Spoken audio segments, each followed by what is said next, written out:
Let's return to This Week in America. Here's your host, Rick Bratton. Welcome back, everybody, coast to coast. This Week in America. The highly acclaimed historical fiction Abigail's Exchange by Kathryn Houter is the story of a young lady who comes of age in the late 1800s in Baltimore, Maryland, raised to own and manage a candy shop, which is left in her hands following tragedy. She struggles with her career and her wedding vows when she finds herself locked in the stranglehold of a difficult marriage. Her story will resonate with women and men who are trying to navigate through real life with grace and honor.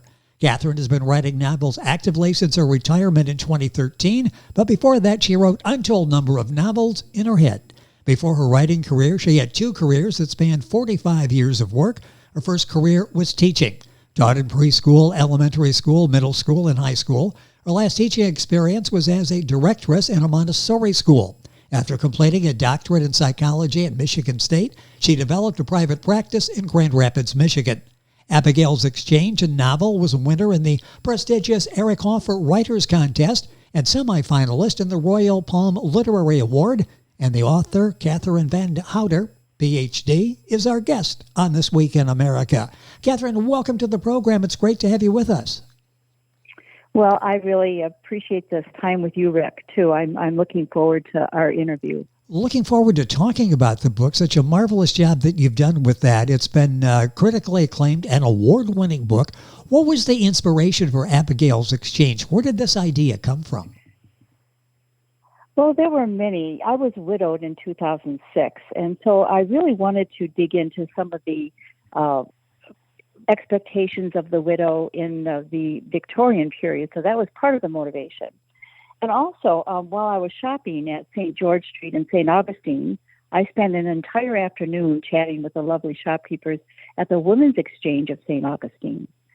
Their wonderful handmade items and their charitable mission inspired me.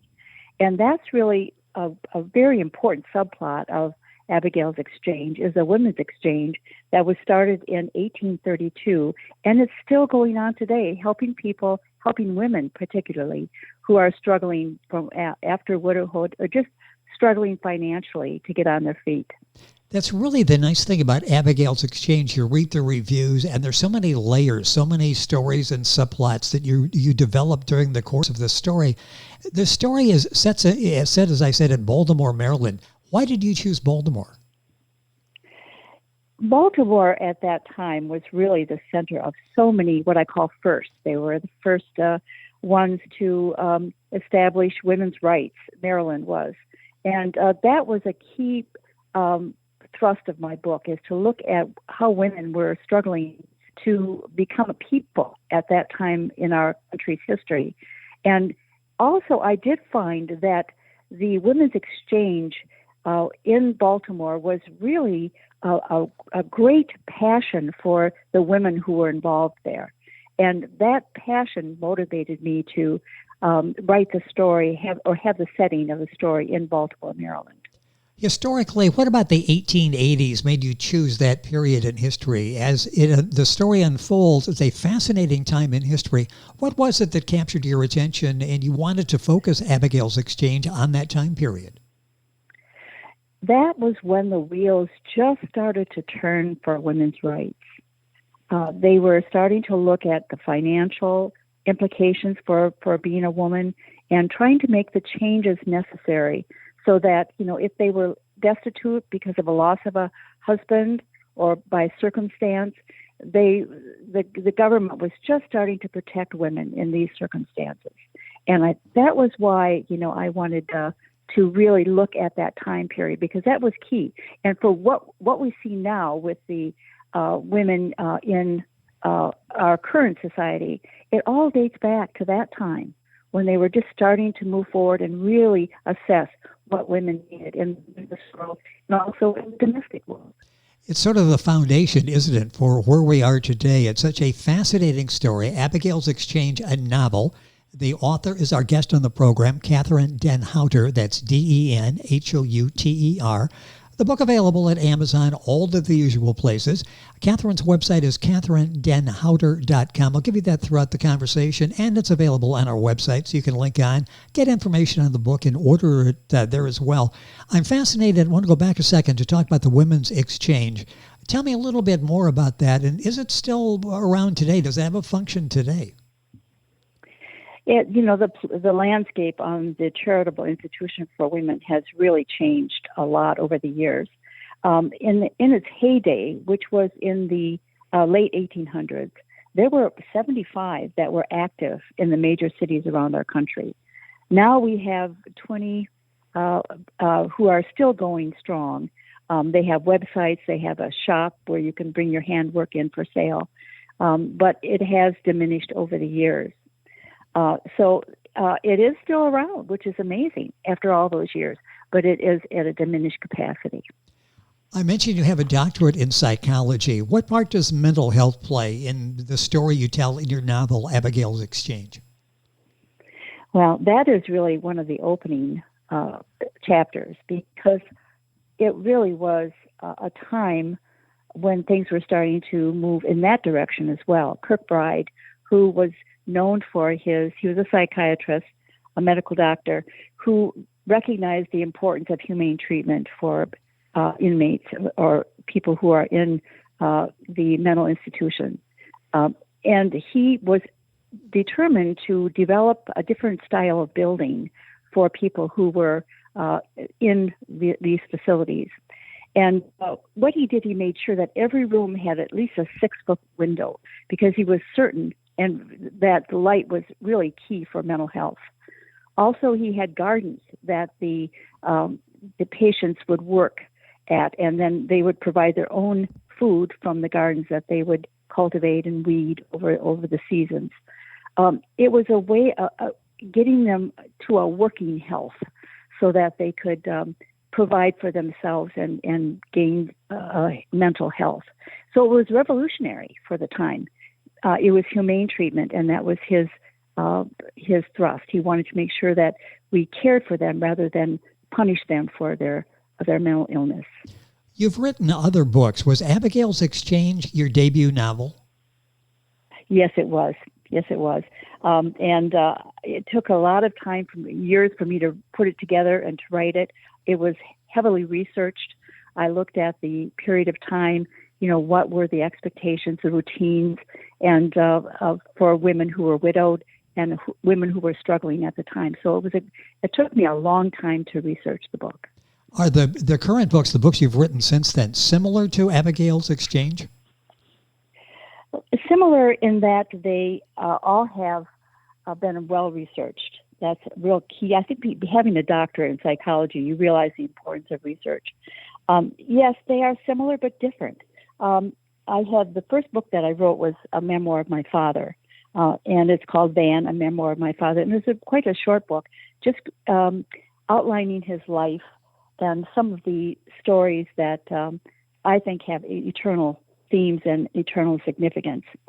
Then I wrote Resilience, a workbook, Powering Through Adversity to Find Happiness, and that was really a summary of my practice as a psychologist. So I picked out the 7 qualities that successful clients had, and I outlined those for people to read about, and then also have therapeutic strategies to obtain those resilient qualities.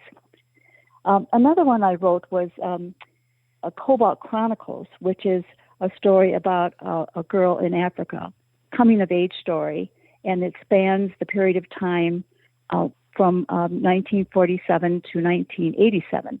So it's a 40-year history of the Congo and how this child who was slated to being a slave in the cobalt mining industry, what her life was like and how she managed to be resilient and rise above her circumstance.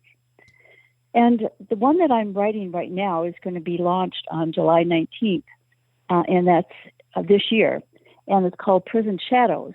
And it is a story about a man who is a drug trafficker in the 1980s. And he's a small town drug trafficker, but what happens is he is catapulted into a prison filled with hardened criminals.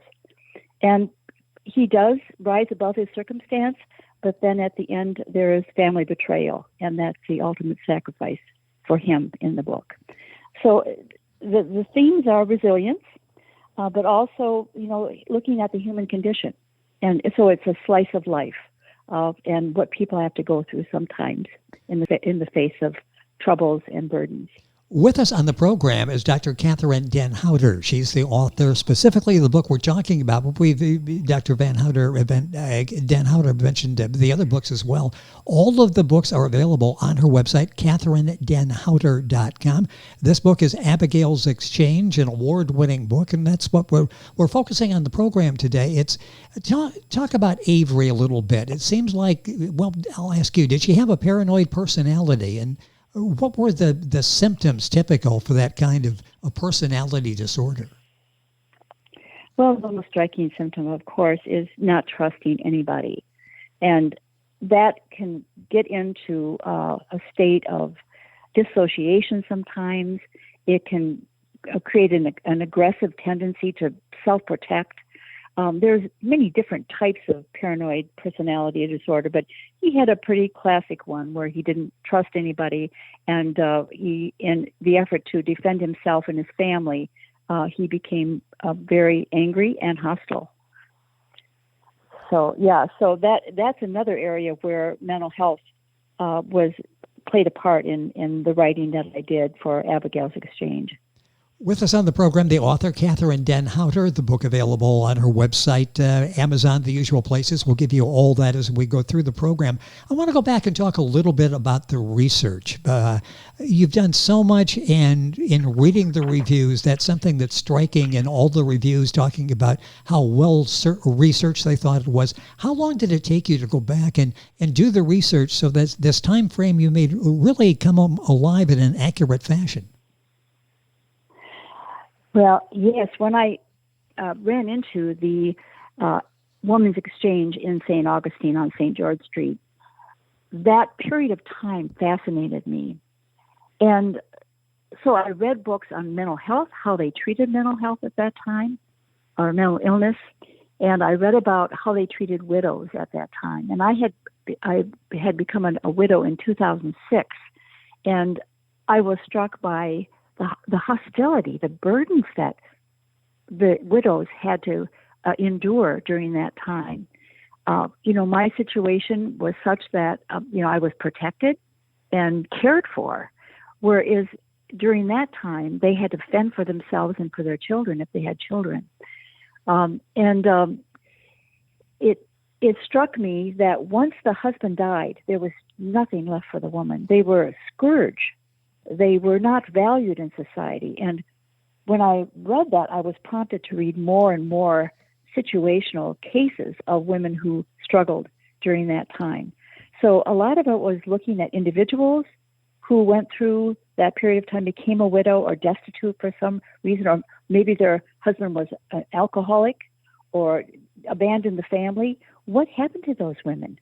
And it was quite devastating for them to have to experience, something like that. It was a major tragedy for themselves and for their children. And so that prompted me to do a lot of research, and then I went on and visited several of the Women's Exchange to find out how they operated, and had a chance to spend some time in Baltimore and meet the women who ran the facility there. Yeah, as you're reading the story, it was so restrictive, wasn't it, at the time? There was really no flexibility. Yes, and that they were expected to wear certain things, and they weren't allowed to do that, to stop that way of dressing for at least 2 years, and then they had other things that they had to hang on to for 5 years. Otherwise, they were looked down on and embarrassed and humiliated, and they became outliers in society. So it was very restrictive. And what struck me in Abigail's Exchange, Mrs. Harmon Brown, the one who established the Women's Exchange in Baltimore, was a Quaker woman, but she sensed the evil in that. And when Abigail asked her should I follow all these constraints? And she said, no, follow your heart. And if you feel like you've done this enough, following the routines of dressing, the rituals, then that's going to be good enough for you. So follow your heart on that. So it was kind of a way of opening Abigail up to a better life, because she did feel like she was ostracized. You touch on so many elements of society at that time. What would you think would be the main theme? What is the main theme in Abigail's exchange? Resilience is key, because she had to fight for her business. She had to make a decision between her marriage and her business, and she did sell the business and was left destitute in that area and had to seek help. Resilience is key here. And people who are resilient, one of the qualities in my book on the resilient qualities of people, one of them is being able to find help through helpful people that understood and cared and were out for your best interest. That's one of the key qualities of being resilient. And Abigail did that. She found the Women's Exchange. She found Bill at the end, who was helpful and loving. So it's about finding helpful people as you navigate through a real difficult time. What would you say would be the takeaway after someone has read Abigail's Exchange? And I say that because it's an entertaining story, but as you go, there are those moments there when you sort of stop and think a little bit about what she went through and what all of us go through and the resilience needed to come out on the other side. Yes, and she had a real key quality in resilience, and she was able to be reflective, to think about her circumstance and find another way. She was able to reach out and find people that were helpful for her. And then she was able to identify and recognize love, and was able to champion her life because of those resilient qualities. So the takeaway is resilience is key. Resilience is key in making it in life.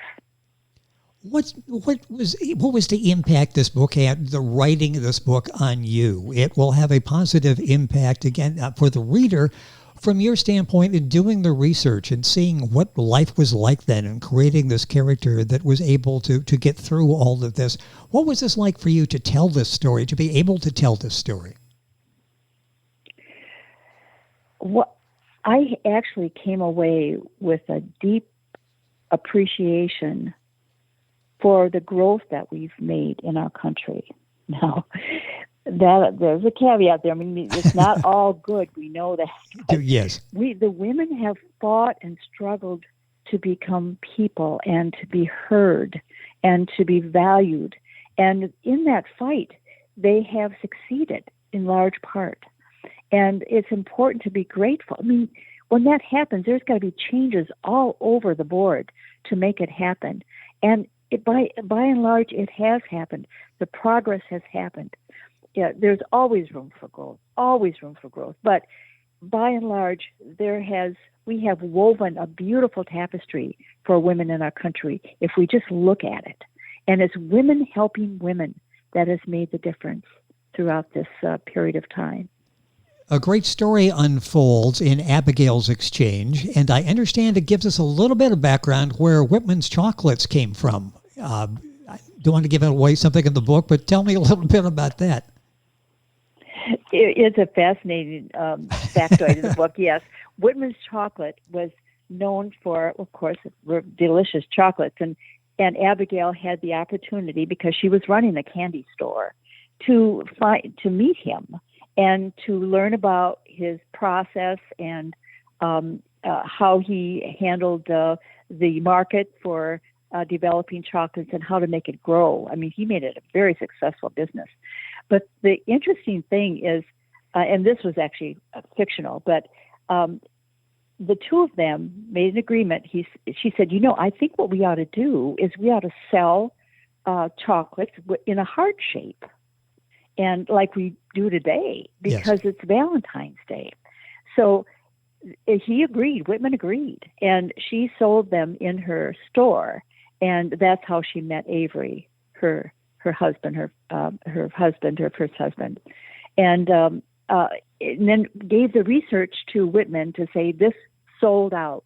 this is something you got to keep going. So it was just kind of an interesting interlude in the book about the different candies, the penny candies, and the caramel candies that were coming out, and the licorice. Yes. All of those candies were, introduced into the book. And of course, a thorough researcher would go through and sample some of the candies from that period. So you had some background as you were talking about it. I knew that. Absolutely. And so, when I talked about the licorice, I said, I got to see, where can I get this? And Amazon is really great for finding old-fashioned candy. So I said, I've got to make sure this is as good as this writing I'm reading is saying it is. Well, and at Amazon, you'll find Dr. Kathryn Den Houter's book as well, and her website. If you go to the website, you'll get information on all of her books, and you'll find out when Prison Shadows, a novel, is coming out, mid part of July, and you get all the information on that. And Kathryn is Kathryn, Den, D-E-N, Houter, Houter. Her website is KathrynDenHouter.com. Book, of course, Amazon, Barnes & Noble, the usual places, and all of this on our website, thisweekinamerica.us. It's been a pleasure having you on the program. Great story. Excellent job with this book. Hopefully we'll have a chance to talk about Prison Shadows as well. Thank you for being with us on the program. Oh, it's been my pleasure. You've been a joy to have as an interviewer. Thank you very much. Well, it's been a pleasure learning about you, learning about the book, how the book came about. The book is an award-winning book. You'll find it wherever books are sold, including Dr. Kathryn Den Houter's website and information on our website, thisweekinamerica.us. We're back on today's program right after these messages. This Week in America is online. You can visit our website, thisweekinamerica.us. Scott Pinkerton, associate producer of This Week in America. Jay Anderson, segment producer. Ben Watson, webmaster. Otto Bechet, director of engineering and TV production. This Week in America produced and is a trademark of Blue Funk Broadcasting, LLC. For information on all of our guests and to listen to this week's show, our website again at thisweekinamerica.us. And I'm Sean Bratton, executive producer of This Week in America.